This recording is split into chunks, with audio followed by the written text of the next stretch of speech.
Namaskar students. In this video, we will take problem on the concept of inner product spaces. Here in the problem, we are considering a real vector space, n-dimensional vector space Rn, and we are considering the function which is defined from the Cartesian product of n-dimensional vector space Rn with n-dimensional vector space Rn. And this function is defined from this Cartesian product to set of real numbers R. And the definition of this function is this one. This is the notation. Here u and v, these are two vectors from this n-dimensional vector space Rn. U has this form. U has n components as u1, u2, u3, so on. Nth component is here un. V is the second vector, this vector.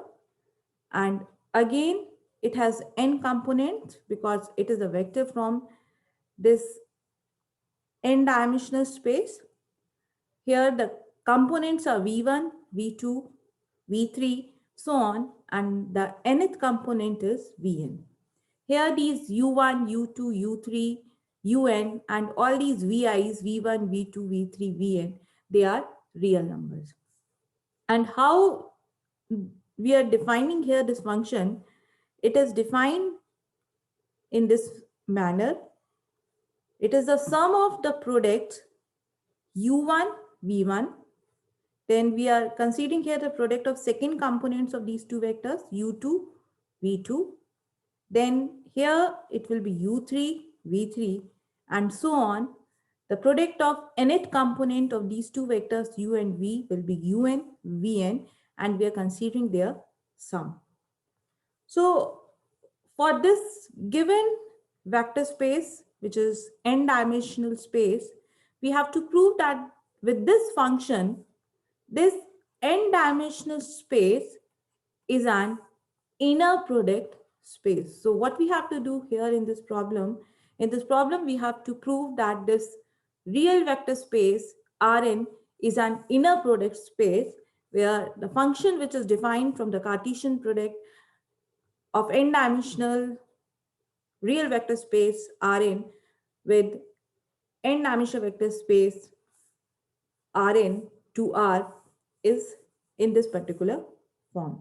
So let's start doing this problem. So first of all, let us assume what is given in this particular problem. So we are considering here the given vector space, which is this n-dimensional vector space. And then we are considering here this function. Here we are considering this function, which is defined from this Cartesian product to the set of real numbers R. And we are considering here its definition, which is given in the problem. And see here, this definition is similar to the concept of dot product. It is the same. If we say that we have here the vector, say u and v, and if we write it in the vector form with the, and we mention that these are the vectors in n-dimensional space and we are considering their dot products, then it will be in the same form. We'll be getting the same result. So we have considered here this definition of the function. And now what we have to do here, we have to prove that this given vector space is an inner product space. So for proving that this vector space is an inner product space, we need to verify all the axioms of inner product. We need to verify here that this function, which is defined above, this function satisfies all the axioms of the inner product. And if it satisfies all the axioms of inner product, then we are able to prove that this particular vector space is an inner product space here. So let's start verifying the axioms of inner product one by one. So the very first axiom of the inner product is that if we are considering the inner product of the vector u with itself, then it is always greater than equal to 0. And this inner product of u with u is equal to 0 if and only if this vector u is a 0 vector. So we will be verifying here these three things in this first step. So for that, we are considering an arbitrary vector in this n-dimensional vector space.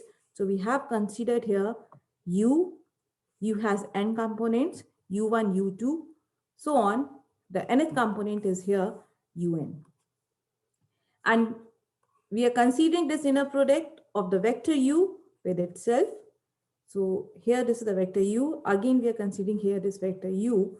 And with the help of this definition, the definition of this function, what we'll be getting here, we'll be getting that this inner product of vector U with U will be sum of the squares U1 square, because here we have U1, again here we have U1, so it will become U1 square, then sum.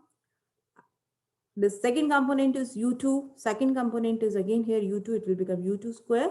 So we'll be getting this as the inner product of the vector U with vector U.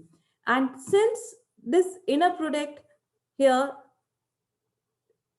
this right hand side is involving here sum of squares. So it is very clear that this sum will always be greater than equal to 0.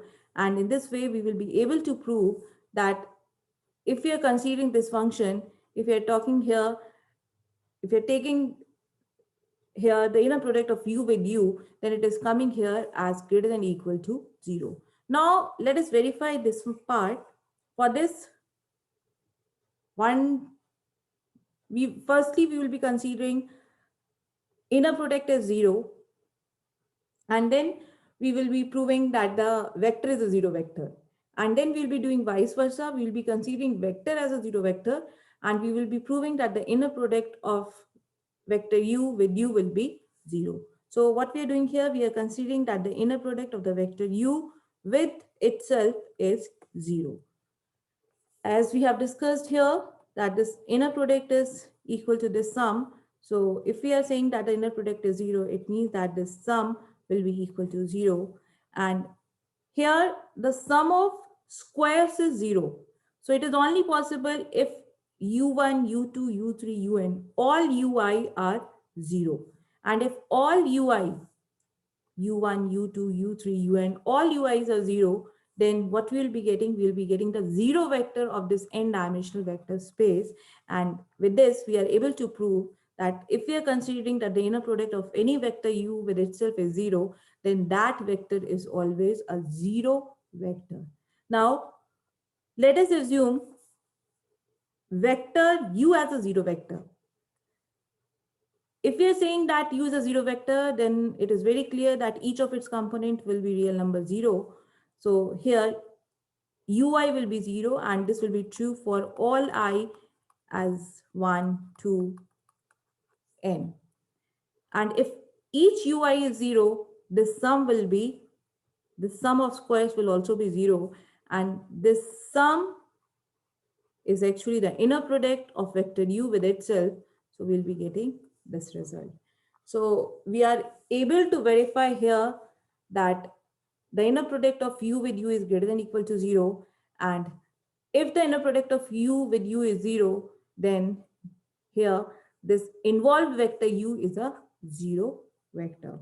Now let us come to the second axiom of the vector space. For the second axiom, what is the second axiom? That says that the inner product is symmetric. That is, if we talk about the inner product between the vector U and V, and inner product of vector V with vector U, then both of these will be equal. So for this, we need any two arbitrary vectors U and V. So here we are taking two vectors. One is U and the another vector is V.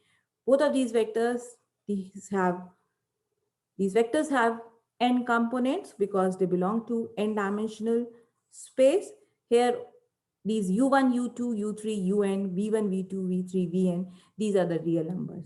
Now, we are considering here the inner product of vector U with vector V.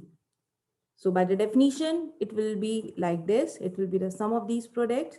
Now here, we can write this U1, V1 as V1, U1 because we know that multiplication operation is a commutative operation in the set of real numbers. Ui vi will always be equal to vi ui for all I from 1 to n. Because what we are doing here, we are taking here the product of real numbers and it is commutative in nature. So we can write this u1 v1 as v1 u1. We can write this u2 v2 as v2 u2. We can write this un vn as vn un. And what is this? This is the inner product of vector v with the vector u. And in this way, we are able to prove this axiom that inner product is symmetric in nature. Now let us come to the last axiom of the inner product. And in that last axiom, what is that result? That the inner product of AU plus BV, if we are considering the inner product of vector AU plus BV with the vector W, then this is equal to A times inner product of vector U with W plus B times inner product of vector V with W. So for verifying this axiom of inner product, we need three vectors u, v, w, and we need any two scalars a and b. So let us consider three vectors, arbitrary vectors. So we have taken u has n components, we have taken v, and we have taken w. And let us consider here two scalars a and b. Now, after considering these vectors, we are finding here the inner product of this vector AU plus BV with the vector W.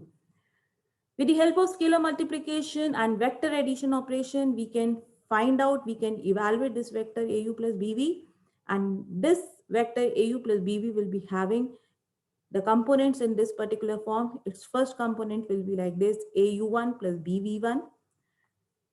Second component will be AU2 plus BV2, and the last component, nth component, will be AUN plus BVN. We can find it very easily. For this, we need AU, which is a scalar multiplication of vector U with scalar A.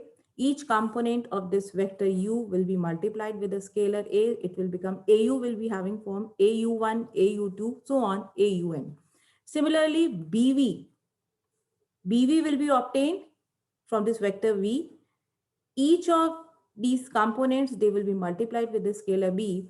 BV will be having components in the form BV1, BV2, BV3, BVN.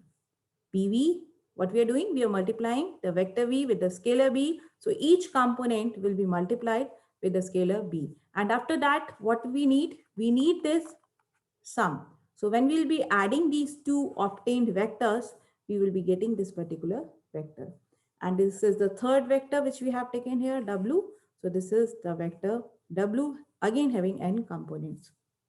Now, by the definition which is given, we will be having this result. The first component here is AU1 plus BV1. Here the first component is W1. So we have this product. Then the second component is AU2 plus BV2. So this is the second component of this first vector. And the second component of this vector W is W2. So on, the nth term from these n terms, nth term, nth component, we will be getting this product, and we will be having this inner product of these two vectors in this particular form. Now, what we need to prove that this inner product of AU plus BV with W can be written in this particular form. Here on the right hand side, we have two inner products, inner product of U with W, inner product of V with W. So what we will be doing, we will try to write this expression in two parts. We will be trying to write this expression as sum of two parts, and actually those two parts are the inner product. The first one will be the inner product of U with W, and the second one will be the inner product of V with W. So let us collect the terms which involve A, and let us collect the terms which involves B. So we have separated here the terms which contains A, and we have taken here the terms which contain B. And we have taken A and B common because A is present in all these terms. And after doing this, we can see here that this u1 w1 plus u2 w2 plus so on un w1. This is the inner product of this vector u with this third vector w. If we take the inner product of this vector u with this vector w, the inner product will be u1 w1 plus u2 w2 plus so on un wn.